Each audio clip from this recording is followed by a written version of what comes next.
भगवान घोड़ा बनते हैं, सखा लोग उनके कंधे पर बैठ जाते हैं और अपने पैरों की एड़ी भगवान के पेट पर मारते हैं। चल घोड़े, चल घोड़े, चल घोड़े। और भगवान प्रसन्न आनंद के आंसू बहाते हुए दौड़ रहे हैं। यहां पर भय नहीं है, लेकिन इससे आगे भी कुछ होगा। हाँ, इससे आगे है वात्सल्य भाव, वहां और अधिक अधिकार हो जाता है।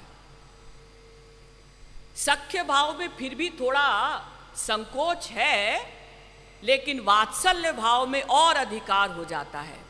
यशोदा मैया ने छोटे से ठाकुर जी हैं, उनको नहलाया, श्रृंगार किया, नए वस्त्र पहनाए और कहा जाओ लाला खेलो। अब ठाकुर जी 2-2.5 वर्ष के हैं, ठुमकते ठुमकते, कभी घुटनों के बल, कभी खड़े होकर ठुमकते ठुमकते बाहर निकले खेलने के लिए। बाहर एक गोपी खड़ी थी, श्याम सुंदर का दर्शन करने आई थी। गोपियां तो किसी न किसी बहाने आती ही रहती थी। तो जैसे ही देखा उस गोपी ने, तो उसको प्रेम समाधि लग गई। और वो जो दही की मटुकी थी, दही बेचने के बहाने आई थी, वो मटुकी नीचे गिर गई, तो वहां सब कीचड़ हो गया मिट्टी में।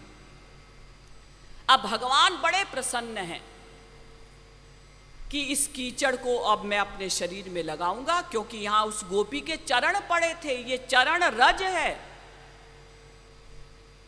हमारे यहाँ शास्त्रों वेदों में भी कहा गया है, चैतन्य महाप्रभु ने भी कहा कि भक्त पौध धूल और भक्त पौध जल, भक्त भुक्त अवशिष्ट तिन महाबल, ए तिन सेवा हईते कृष्ण भक्ति पाए। भक्तों के चरणों की धूली, भक्तों के चरणों का जल और भक्तों की उच्छिष्ट जूठन अगर कोई श्रद्धा के साथ सेवन करता है तो कृष्ण भक्ति पाए, और कृष्ण भक्ति पाए तौबे कृष्ण निकट जाए। और जब कृष्ण भक्ति मिलेगी तभी तो श्री कृष्ण के निकट पहुंचेगा। भगवान को भक्तों की चरण धूली बहुत पसंद है। मैंने आपको कल सवेरे के प्रवचन में बताया था कि भगवान भक्तों से भी रस लेते हैं, उसको कहते हैं स्वरूप शक्त्यानंद। भगवान को जो भक्तों से रस मिलता है वो बहुत उच्च कोटि का होता है। हमको जो भगवान से रस मिलता है उससे भी उच्च कोटि का रस है जो भगवान को भक्तों से मिलता है। ऐसा नहीं, भगवान रस लेते भी हैं और देते भी हैं, रस स्वरूप भी हैं और रस देते भी हैं और फिर भक्तों से लेते भी हैं। तो भक्तों की चूंकि गोपी की चरण धूली वहां पर पड़ी थी, तो भगवान ने वो कीचड़ पूरे में लगा लिया और अपना देखा चारों तरफ कोई नहीं है, मैं अकेला हूं। और जब लगाते लगाते छक गए, तृप्त हो गए, तो अपना झूमते हुए ठुमकते हुए माँ के पास पहुंचे, चिपटने के लिए, प्यार करवाने के लिए।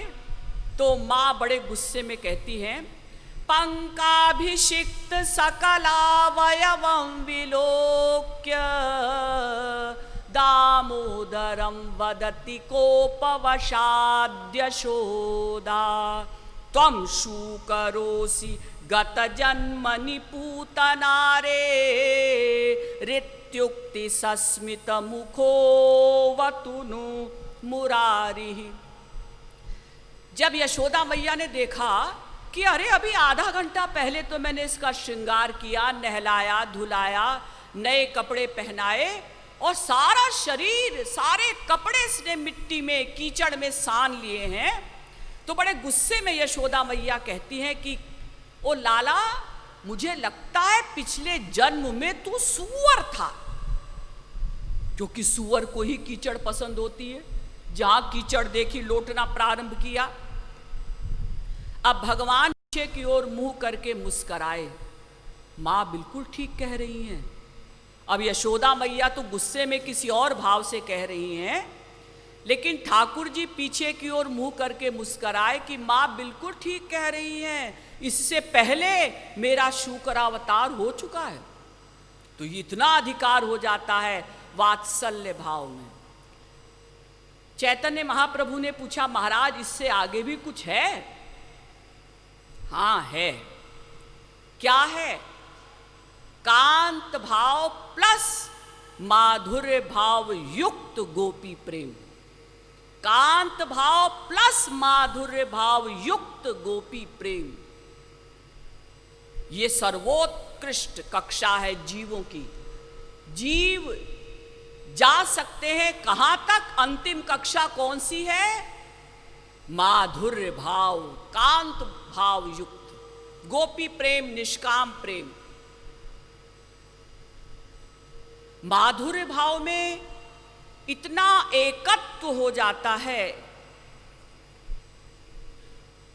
इतना अधिकार हो जाता है, इतना अपनापन हो जाता है कि एक गोपी अपनी दूसरी गोपी यानी सखी से कहती है कि सखी प्राण भय कान्हमय, कान्ह भय प्राणमय, प्राण भय कान्हमय और कान्ह भय प्राणमय। और हियते न जानी परे प्राण है कि कान्ह है। सखी, जब मैं श्याम सुंदर को देखती हूँ तो मुझे समझ नहीं आता ये श्याम सुंदर हैं या मेरे प्राण हैं। और जब मैं प्राणों की ओर देखती हूँ तो सखी मैं समझ नहीं पाती कि ये प्राण हैं या प्राण बल्लभ श्याम सुंदर हैं। दोनों में इतना एकत्व हो गया है कि मैं यही नहीं समझ पा रही हूँ कि मेरे प्राण कौन से हैं और श्याम सुंदर कौन से हैं। तो रामानंद राय जी ने पूछा कि इससे आगे भी कुछ और है? यानी चैतन्य महाप्रभु ने पूछा रामानंद जी से कि इससे आगे भी कुछ और है? इससे आगे तो शायद कुछ नहीं होगा। जानबूझकर चैतन्य महाप्रभु ने ऐसे एक्टिंग की कि इससे आगे तो और कुछ होगा नहीं, ये तो सबसे ऊंची बात है। रामानंद राय जी ने कहा नहीं, इससे आगे भी है। क्या है?